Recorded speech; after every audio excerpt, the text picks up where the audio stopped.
This morning, we are honored to have again legendary Diana Hopeson join us. Good morning again, man. Welcome to the show. Good morning, Jay Foley. Good morning, our viewers. Good morning. Today we are going to have time with just you, time with you. Wow. And we are going to go through history from birth to today. Yes, and may the blessings, may the blessings of the Lord grant you more life. Amen. Yes. Please, when is your birthday? August 30th. Oh, so it's passed. Yeah, it just passed. How did you celebrate it? What did I do? Yeah, I invited people who I normally would not have, like people who are not very, very close to me. Yes. But people that I want to have a relationship with. Okay. I invited them to come over, and we dined, and we just shared and laughed. And why did you make this choice now? Because I've done almost everything. I mean, and so I was looking for something else to What's do. next? What next? And it's like, have fellowship, invite people home. Yes. So I just invited people who, and I just met a friend, Dr. Angela Harris, who's from the US. And I just said, come over. And Black Coffee has been, I've met her on the very different occasions. I said, come over, come, let's eat and talk. Wow. Because we always meet at events and we don't get time to know each other better. Wow. And we had a wonderful time. Reverend Thomas Yosin joined in. The Tego sisters passed by along the line. And it's as if God scheduled. So this person comes, and by the time this person is going, this one is coming, and it was beautiful. Once you mentioned Tego sisters, I didn't intend to start the conversation from here. This is just by the way, though. But once you mentioned Tego sisters, what was the relationship like? And when I say your time in your prime, in your much youthful time, get to find out when you started doing this music. But what was the relationship like amongst yourself? It was amazing. Personally, yes. Tego Sisters recorded before I did.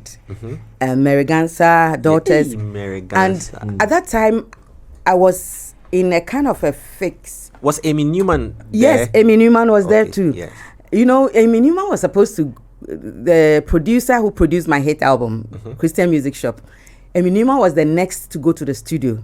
But she just delivered. Okay. And so they gave that slot to me. Oh. So we have some kind of, she calls me her mom because her mom is Diana, and I also call her my mom. Yeah. And we have that good relationship.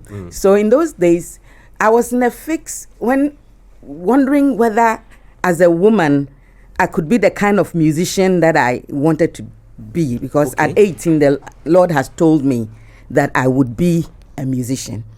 I got born again at 15. So did you start this journey at 15, 18? Before 15, because I was singing everywhere. Anytime I get the opportunity, almost night I sang. And please, a student of which school? Winneba Secondary School, Winnisec.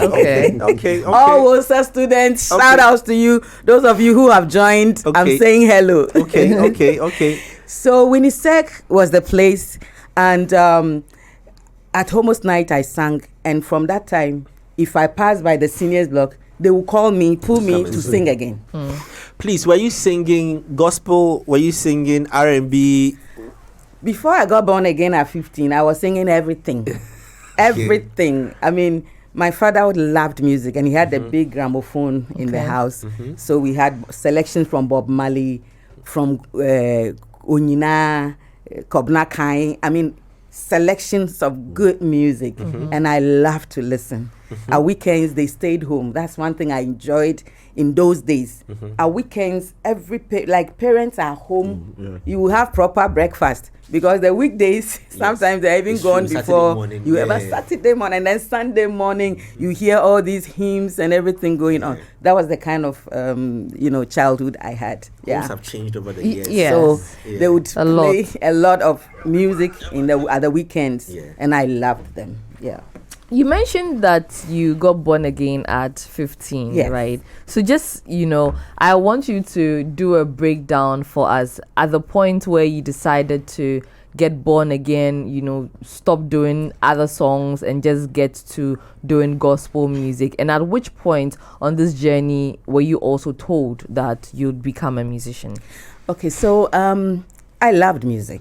I mean, so anything, everything, naughty, everything, I would just sing. And it's funny, just it comes quickly. Like I hear you sing once and it has stuck. And when I'm sent to go and buy food or something, by the time I come, I've composed a song. And I'll be, and so that was it. And I was not like a bad girl. I was just normal, average person, but very curious. I asked questions. And so we had an Assemblies of God church opposite our house. And so like the crusades, everything they do churchy, we find ourselves there. And some missionaries came from Brazil. They couldn't speak good English. They couldn't speak any Ghanaian dialect. But these women came, 2 of them, gathered us, and they were telling us about God. And I felt kind of inspired. And it's like, when I grow up, I'd like to be like these women, But everything was normal. And at points, I was wondering, why am I a woman and not a man? And the men are always giving preferential treatments in the house and stuff like that. Why was I born in Africa? Ghana here is hot. I mean, people are struggling. I should have been born in Abrochi somewhere. I'm coming out and say, poo. Ghana's still hot. It's a look on Jesus' face like, Ghana hot too.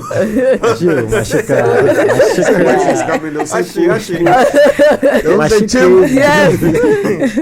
So at a point it was like growing up as a teenager in the 83, the coup, the hunger, there was a point you go out, you can't even find milk to buy, bread to buy. And it was like, what kind of life is this? But then I've heard, that Jesus came to die for us. And sometimes like, it's a foreign something. But I realized that it is not. When I look through the Bible, I realized that the God of creation, the story is right there, and it's in front of you. You can't just bypass. And he made the world for us. We are his children. He made everything before he made us, and we are to control and rule this earth. And so, yes, things are not as they should be, but that is why we are here, to bring order and solution to the issues. So at 15, it's sort of like there was this kind of thinking forward and behind. Where do I fit in this whole universe? What is my role? Why am I here? And I realized that, hey, he has paid the debt of sin. The only thing that will separate man from God is the fact that we are sinful people. I mean, no matter what, we think negative. We are prone to negativity than positivity. We see the empty cup half empty all the time. We forget to praise God for the few good ones. So I was like, no. Sin is the only thing, and Jesus came to pay that eternal price for humanity, the whole world. And he suffered. He was God, but he became man to experience what man goes through. God is a spirit, but God now put himself in flesh and blood to live as a human being. And look at the things he went through. Even choosing Barabbas over him will be very painful. So he went through to pay that price. And if that is done, and we can accept that, yes, so I'm no more sinful, just like Adam and Eve disobeyed, blah, blah, blah. Yeah. Now that is restored. And so I got power. I was happy that I'm a woman. And the God who is God for me here is God everywhere. And so if he made me a woman, what does he want me to do with my femininity? I held on to that. And it's like, I'm born in Ghana. Yes, he made different countries. It's when I traveled abroad, I've been to Hawaii, I've been to, like in America, different states. In Europe, different countries. I've been to South Africa and I've been to some African countries. And I realized that Ghana is so blessed. We are so blessed. I mean, of course, sometimes the heat. And it's because we have cut down all the trees. Because when I was growing up, in North Kaneshie area, every house had a hedge, and they will shape the hedge different styles. And, if we have more trees, we would not need more air conditioning because the breeze will come. We have the sea. So the combination of the two will make us enjoy our weather. But we've cut down all the trees. Real estate. Then I realized that Ghana is so blessed, and I'm so blessed to be here. So how will I make this place? People who come out to come here, this is their abroad. So I must make this place a better experience for them when they come to Ghana as they are abroad. And that changed my life. So when we talk about being born again, it's about realizing and accepting that Jesus has paid for your sins, and so you can now live as a God on this earth, tapping into your maker, who is your designer. He has your manual, and that gives strength, that gives peace. So after going through this transition, and you found music as a way to express this emotion that had befallen you. What I want to ask is, in some families, when you dare step into the world of music or football, at that time you are seen to be not serious. Did you in any way have to fight that at home, or did that happen where family felt that, listen, focus on education and all of those things, and put this on hold for a while? So what happened was, I got married very early. I got married at 20. Wow. Okay. My then husband, who was That's 22. early. He was the youngest Bible student in Assemblies of God. Wow. Yes. Is it the Assemblies of God opposite your house? Okay. He was not in that branch, but his uncle lived closer, so he came visiting a while, and of course he spotted me. Okay. But I met him on a different note too, and so two young people, audacious. Those were some of the terms we used to use for the Lord, and I knew I would work fully for the Lord, but by that time, Assemblies of God was not admitting women in the Bible school. Okay. It was only men. So I did the training to the level of an exhorter. And then we got married. We got married before I got the level of the exhorter though. And my parents were like, it was like my mom especially, it's like, after I've paid 6 form, taking a finished 6 form, my colleagues were going to the university, and I felt called that this is the time to get married. And for me, it was like entering my full ministry, because I got married to the late Akumi. He couldn't sing. He was so crazy about my singing ministry. So anywhere we go to, he was my manager. In fact, he brought this kind of managership.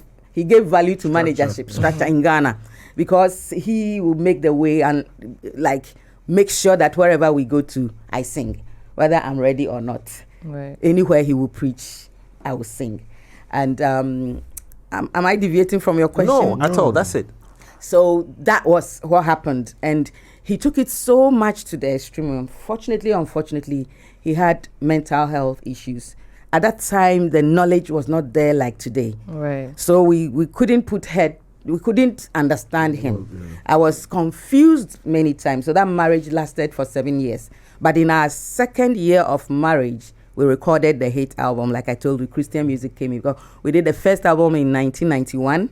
He opened the door. Okay, but you see, please, you jumped a part of it. Okay. How did you get all these labels to come back? Because there's always a story and a journey for artists. There are 2 of them here who are field artists. Okay. They including you. Me. No. 3. Failed or failing. Once you're alive, there's always opportunity. I'm just teasing them. I'm just teasing them.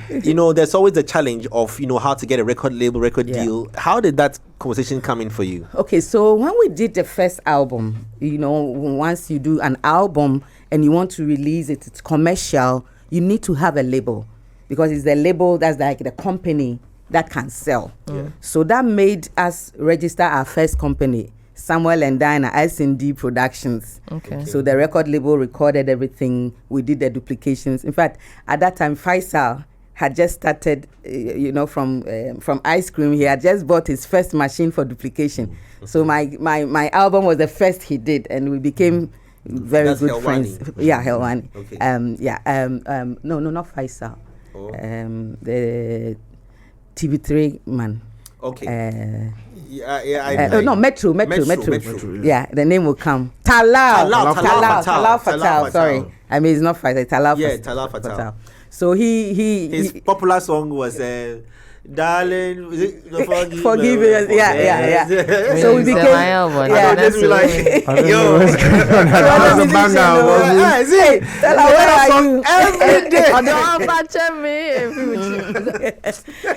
So, Oh my They give goodness. money away. Let's say. I heard it yesterday. Let's more great.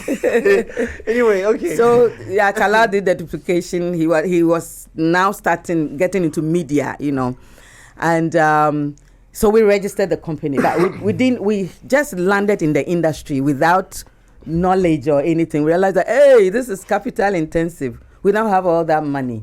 And then, so it landed us into debt, honestly. And yes, because we didn't have the money to duplicate. And because I was new when we duplicated and sent to the market, it was slow in moving. So you were in your 20s? Yeah, I was 21. Wow. So at 23 was when Christian Music produced their second album.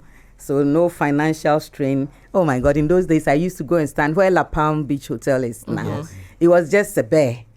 So we're living at Palm Wine Junction. I'll go and stand there and be doing voice training. Wow. And imagine that a hotel will come there. So you can imagine my joy. You should have bought the land long time. La Palm, shout out to you.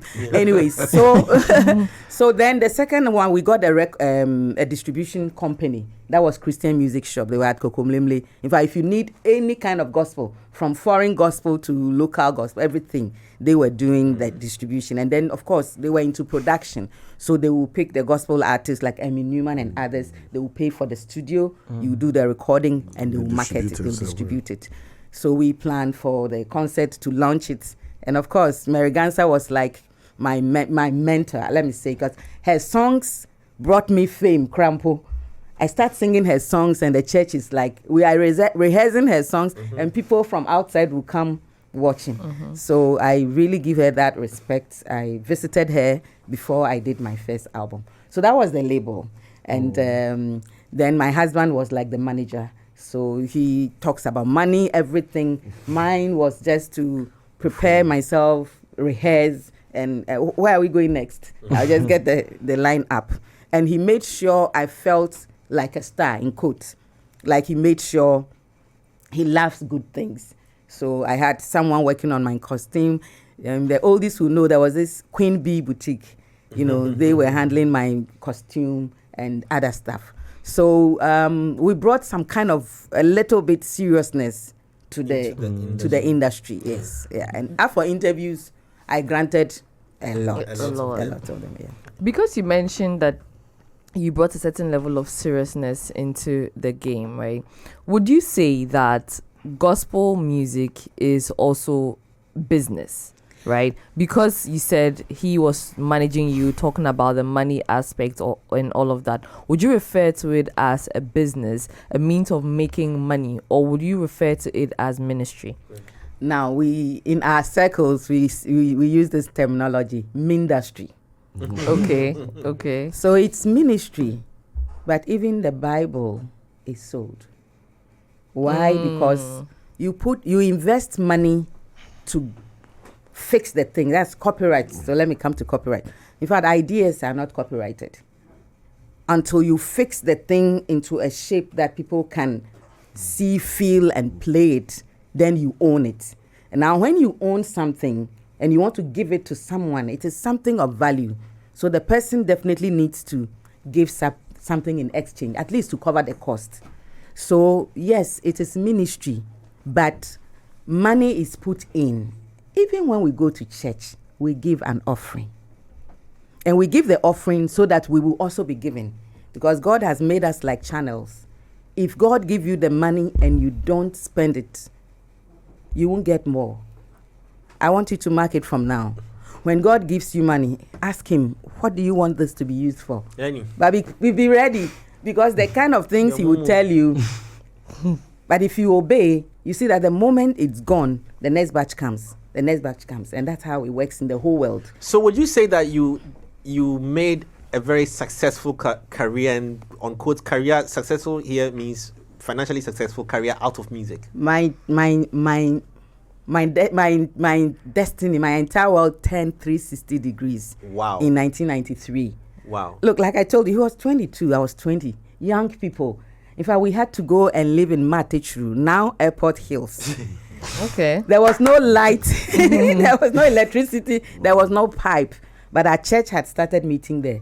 So we were in Accra, and it was difficult to go there. When you get to Tetekwashi, now Accra Mall, you can't get a car. And if you stay there from 4, you may be attacked. And so we decided to go and live in the village with the people. And we used car battery to show TV, black and white, you know. And so that was something that, in fact, that's how the church even got our land. The chief and people were happy because I was teaching. The building we were having the church in was a school building, but just 2 blocks. That was not completed. And they had class 1, class 2, class 3, class 4 with 1 teacher. So when I had deferred my national service and gotten married and I was pregnant, so I just volunteered that I will help the teacher. So she divided the class and I could teach. And those were things that the church was asking for the land and it had not been given. And so when we went there, live with the people, they gave it to us quickly. And it is now the name is not coming, but it's Assemblies of God Church at Flower Pot. That's the church I'm talking about. And so, sorry. So I was talking about the money. The money you were. So in 93. So I'm telling you the background. So we were poor, like poor. We were, and we are pastors. So we have walked. Then we struggled, and then Christian Music did this production. Mind you, we were owing. In fact, because of that owing from the one, we went on mission in Nigeria, and that gave me that Nigerian experience with the pidgin music, going to hear pidgin music on news and things. I was amazed. So when I came back to do the recording for Christian Music, then I added the winner medley with the pidgin, and that was what did the trick. Okay. Because the football pitches took the winner, and everybody was singing it. And overnight, the numbers started trickling. So we're selling 10,000 cassettes a month. Wow. So 10,000 cassettes, I was having 1 CD on each cassette. So calculate. And that is money that you didn't expect. You didn't expect. Like 10,000 CDs what did you time. At the time, yes. And that would be like 10 million. 100 million. Yeah, like 100,000 or 10. Right. No, maybe not 100 10,000. million. Thousands. Yeah, you know, something by million, bro. And it was big. And so overnight, you know, our situation don't change now. You know, and okay, so fame, money, these things are, you know, in a way tempting. Very tempting. Were you in any way swayed? Did it change you, your attitude, your circle of friends? Would you say that, you know, you experienced a certain new you that could have swayed you from the path of being in the ministry? In the first place, I was isolated because my colleagues went to the university whilst I got married and settled. Okay. So then I was away a bit from my friends, and I believe God did that so I could focus and concentrate. So look, if you are aspiring to be somebody big and you find yourself alone, use that time, internalize, reach out to your creator, you know, that gives strength. Align. So that was what happened. And so I had been a bit isolated. And so when the fame too came, you know, you know, so then you have to know how to relate. Comport yourself. Everybody knows you. You know no one. You know everyone. And then time is no more yours. Because I'm in Accra today, I have to be in Takoradi at 5 p.m. Superstar. And the next morning, I have to be in Tamale somewhere. And then 2 days, I have to fly. In those days, I started praying for airlines. Because if we go to Takoradi and have to go to Kumasi, and you need to fly. And there was no commercial local airlines. There was only the Air Force. Fortunately, Akiomi had a stepfather who was a soldier. And so the army area, we knew 1 or 2 people, and with the fame, I tell you, so we could fly. You just release songs we could fly, and we are sorry. I was praying. So you can imagine how I feel now when I see all the airlines, you know, and you know, and so you don't have your time, and that is where if you don't use discipline, you know. when we go to school and they are telling you time for this, time for that, it's just to build a routine in us so that from school you can have that routine for your life. Because if you don't create that routine for your life, you will either burn out or you will have mental issues. Because life comes, life happens, and the activities are all around you. Talking about travels, now a mother, also a wife, and a musician, a famous Ghanaian musician. Managing all these three must have come with its learnings. What did you learn from this? Okay, so in everything you do, don't forget that you are a human being who still steps on the ground. You have to remind yourself of this every day. Otherwise, you can be easily swayed off. I remember one day went to the cantonment, our post box was there. As soon as we got a woman, someone say, "Hey, kill me and then if you don't take care, it will go to your head, and you will feel you are better than the other people. You will start saying the people, hey, you are one of them. And so you need to constantly remind yourself and find out how you can solve problems around you, because that is why we were made. We are not to add to the problems or to complain about it or to condemn others about it. We are to help fix whatever issues we are finding around us. So we need to stop this finger pointing because we are in together. That's why we are in the world. And you need to, everybody is at a station. I like the way we have the three music is three, in the book of Nehemiah, when Nehemiah went for the Israelites to build the temple, the strategy was wherever you are, you build it well. You build the gates in front of you. And as everybody built the gates in front of theirs, they finished the work in 52, in a short time. And so I remind myself that, so what am I contributing in my part, in my ministry? God called me into music. So I'm an artist through and through, a performing artist. I went to the School of Performing Arts. People call it dondology. Okay. Okay. And then later I did other stuff. But this is me. And so what do I bring to the table in terms of the arts? What are the challenges? What are the issues? How can we make it better? And so as you think about these things, then you don't lose that human side of you. And at a point, you will find yourself at the top. And the top is very lonely. Lonely. Very lonely, I'm telling you. Because you have to practice, still continue to practice. You have to meet people's demands. This is my birthday, and this is my 50th. I want to make it special. I want you to come. Hey, this is my 70th. You have to be there. And it's the same day, and it's almost the same time. And you are one human being. And so meeting these things can bring pressure. It can bring pressure on you. And though it's success, you need to manage it. And I would encourage our budding as successful artists to pay and have the services of professional counselors to help them apart from everything. I went into counseling. I'm a counseling psychologist because I realized that, with my first marriage, dealing with mental situation and not knowing that this is what you are dealing with, I forgave several times. I repented several times. I thought it was, sometimes I feel I'm the problem. And then that didn't work. And then I lived as a single parent for 10 years. In fact, people wanted me to travel because it was 97 that it happened. And the press, I don't know if people know of PMP. Yes. For 3 weeks or a month, you were in my story. PMP. Wow.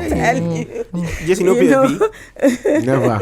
Yeah, I know PMP. Yeah, I don't know. Today, what will PMP be? PMP would be TMZ. TMZ is even more refined. PMP was vicious. It was very vicious. They will write it there. They say that's it. It is X. It's our X. Yeah. It could be What's down Twitter, bro? They dug into people are this. places. Yeah. Listen, you don't want to come in. So that was the first half of my life, the first 7 years. Then for 10 years, I was a single parent. I was a student. I had a shop at the Awudumi roundabout, and so timed my life. In fact, in my room, I sealed I sealed the whole room and put my AC in. I had my computer. And so from home to school, I picked my son. I also felt very important to make sure my son is part of my life. In fact, because of my son, I didn't stay abroad. Okay. Because I wanted to see him grow. I wanted to be part of his life. Because it was like, at that time, it's like, yes, I have extended family, but this is the only family I can say I have. Mm-hmm. And I thank God for different people helped at different times.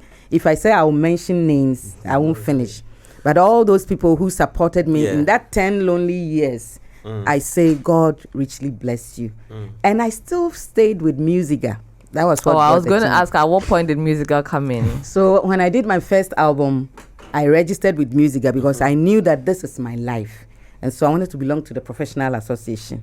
So at that time, Guy Warren Ganaba, he was the president. Joe Mensah became the next president. Nana Kwame Ampadu, and all these stars, Ambule, people that I knew up there, went, saw them, was with them in meetings. Then along the line, I became the second vice president, became the first vice president. And then in 2007, I became the president. And that pushed me into cultural administration. Now, as an artist, you can start off as a vocalist, but along the line, learn the musical instrument, learn copyright issues so you can handle your contracts well. Learn new trends of the industry. You have to keep reading. You can't sit idle because our work is driven by technology. So the trends change. If you don't change, you don't read ahead and change in time, you would not succeed.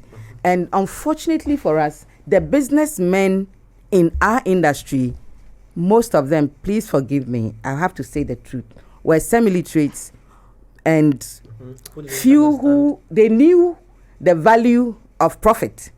So they see an artist, they know you, they will just call you, give you the front money, produce the work, send it to the market, make their money and go. Record keeping was not so, actual administrative publishing was missing in the Ghana music industry. That was the missing leg of the industry.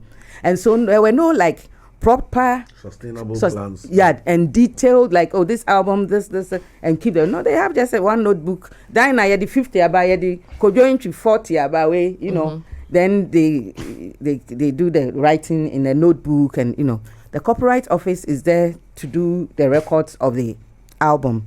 And then Gamro used to be Kosga.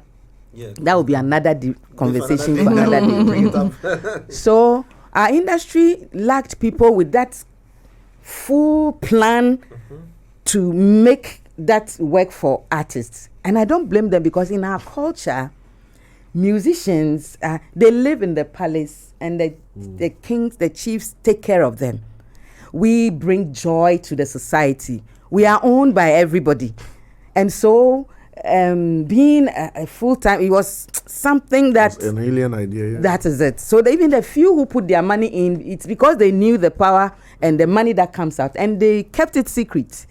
It was the bandero that now made us see that, hey... They're making money. Yeah, and so, Ghana, once people see that, we're discovered, everybody will rush in.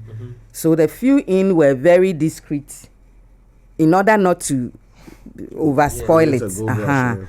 So when technology changed, Ghana lagged behind. I remember when I was at the Musica president, I saw this coming. So I got a grant and I literally went to the market, bought the cassette and the CDs, and we started downloading the songs into the digital format, because I realized that the world is going digital and we need to get prepared. We got that base and we handed it over to Gamro. Gamro is using that they call something WIPO Connect, and that is happening as I'm speaking to you now. Very soon we'll hear what Gamro has done. Are you happy with the progress or lack thereof when it comes to music, how we understand the business, musical Gamro and all? Because I'm sure you hear some of the complaints, people not getting their money. So being back in the day, seeing what could happen and it's actually happening, what do you think about, again, the progress or lack thereof? So it has been this and that, and unfortunately most musicians will not read. That's my challenge.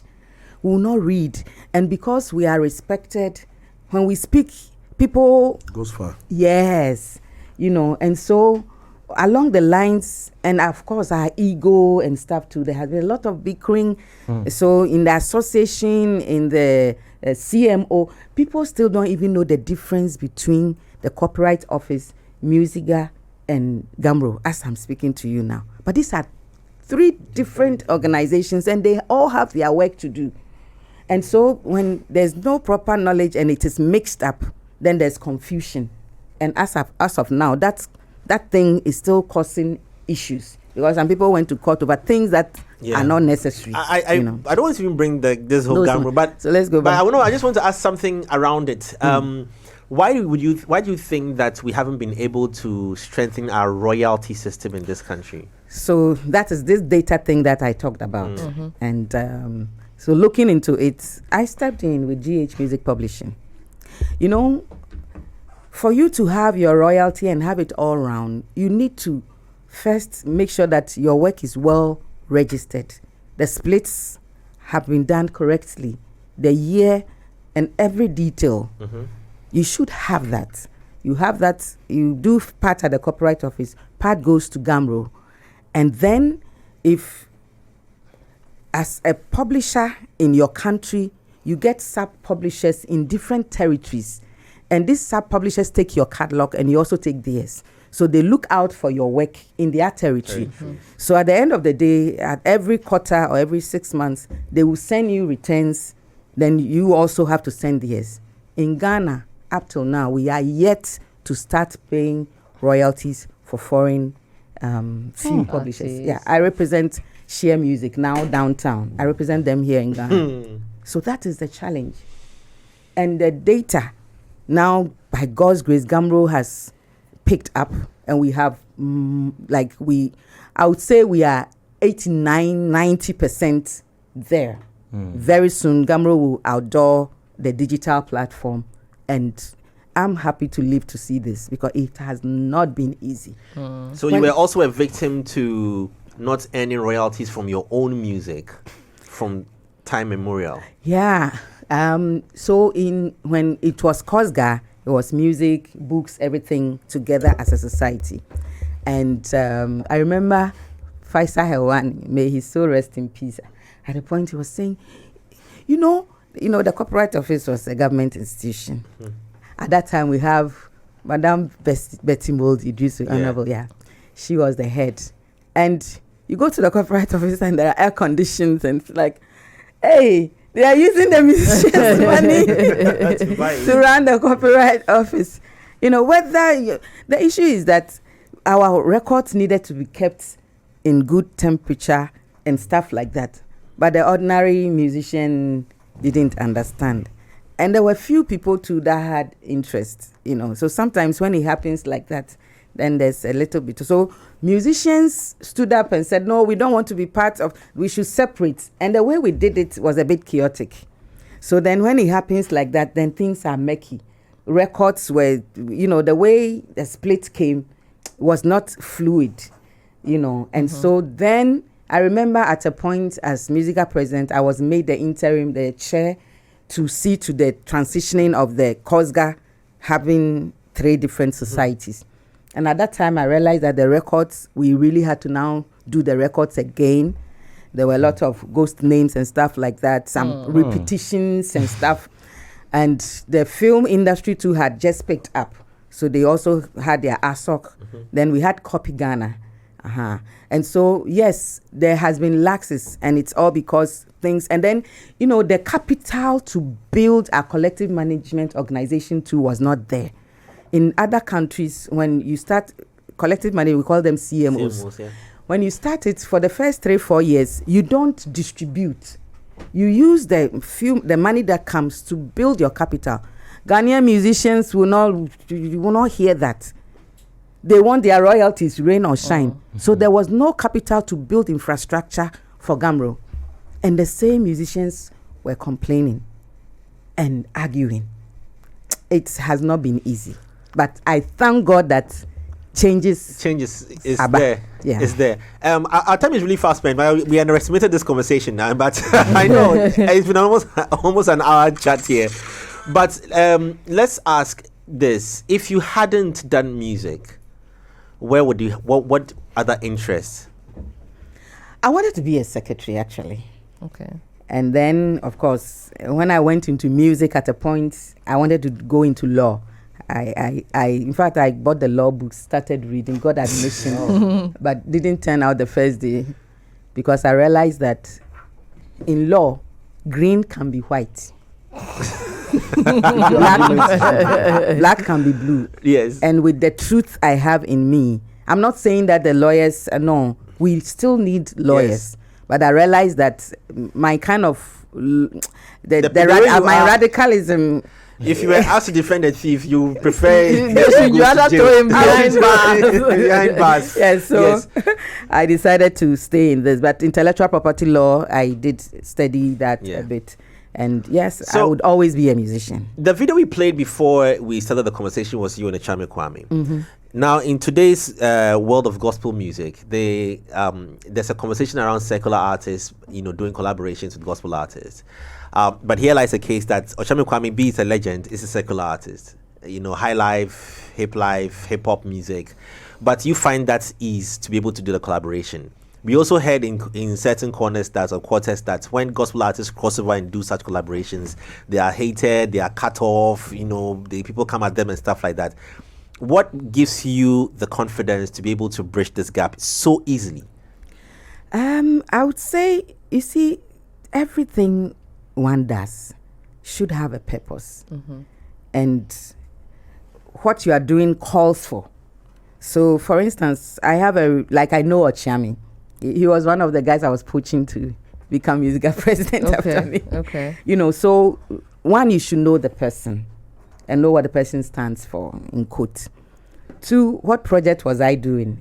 This had been 10 years of not producing anything commercial. Mm.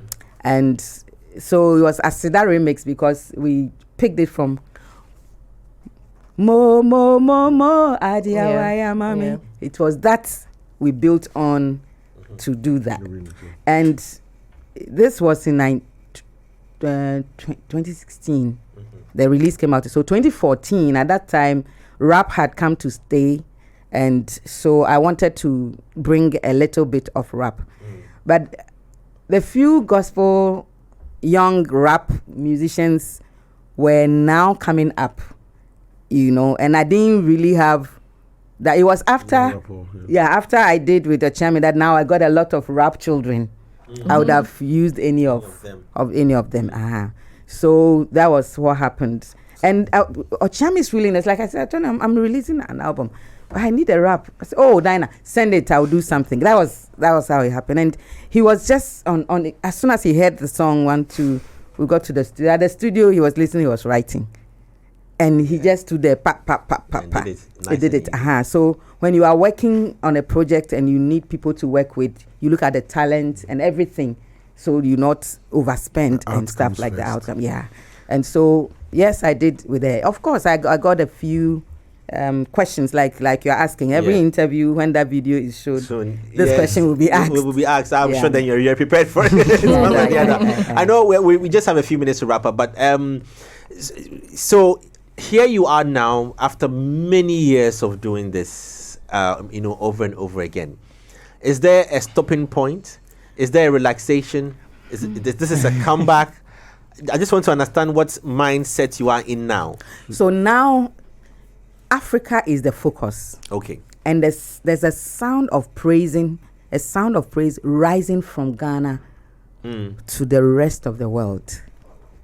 A Bermudan lawyer who has had the call and felt God was calling her to something else has been supporting this orphanage in Odumase Krobo. Okay. She comes on a trip again, lands in Ghana, gets so excited and writes 4 songs.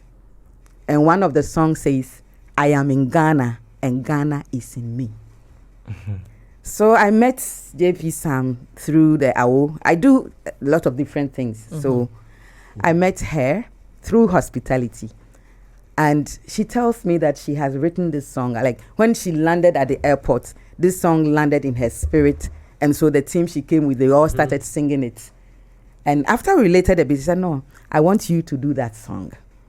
You know. So the 4 songs, we got in touch with 316 Music. Yeah. They are from yesterday version. And got Reverend Sami Poku. He's in Kumasi. And then from Nigeria, we got Minister Oba. Flew her down. And we went to the studio to record these 4 songs. And that is titled The Sound of Praise. And so we are celebrating culture, celebrating country, and celebrating the creator who made all these things. 4 beautiful tracks. We've released 3 of them. In fact, the 3rd one is I Am in Ghana. We released it 2 days ago. Yeah.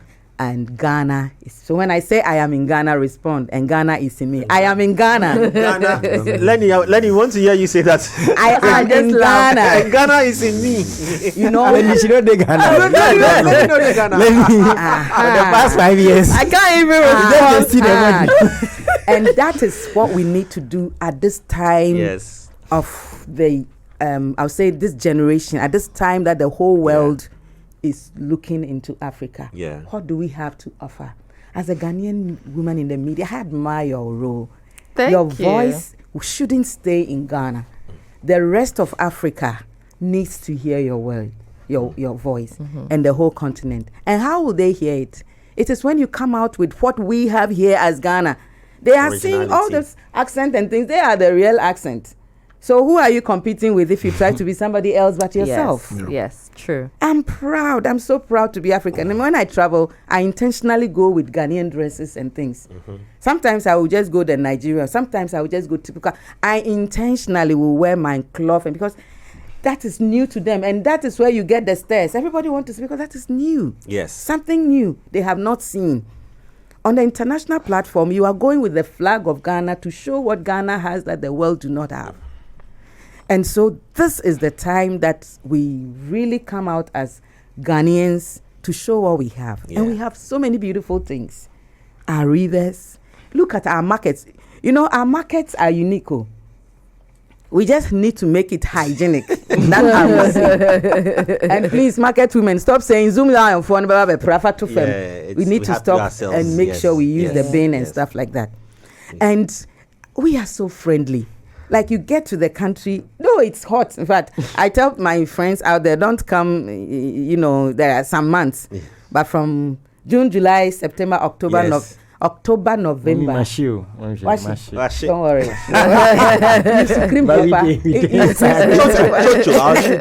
Please, my time is up now, but let me ask you this about the event coming up again. Yes, so if you can reiterate it again. Yes, so on the 26th of October. Yes. Honestly, this is a free event, and I want to encourage people to come because the artists lined up powerful.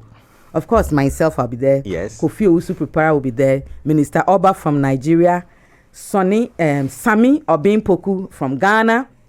316 Music from Ghana. Yes. Petra from Ghana. And Last Call from Bermuda. And our sister, the songwriter herself, she's got a beautiful voice too.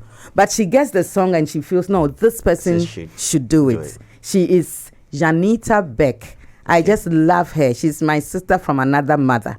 And we will be there to minister these 4 new songs. In fact, the last one will be released 22nd of October. Okay. And gate opens at 2 p.m. 2 p.m. you mentioned. And 4 p.m. the event starts. It's a free event. Yeah. Come ready to join your voice, add your voices to ours to bring out this sound of praise as we celebrate our country, celebrate our culture, and celebrate our creator. Granted. The venue is the Living Faith Ministries Assemblies. Yes. Living Faith Ministry at Ashale Boche. Yes. Yeah.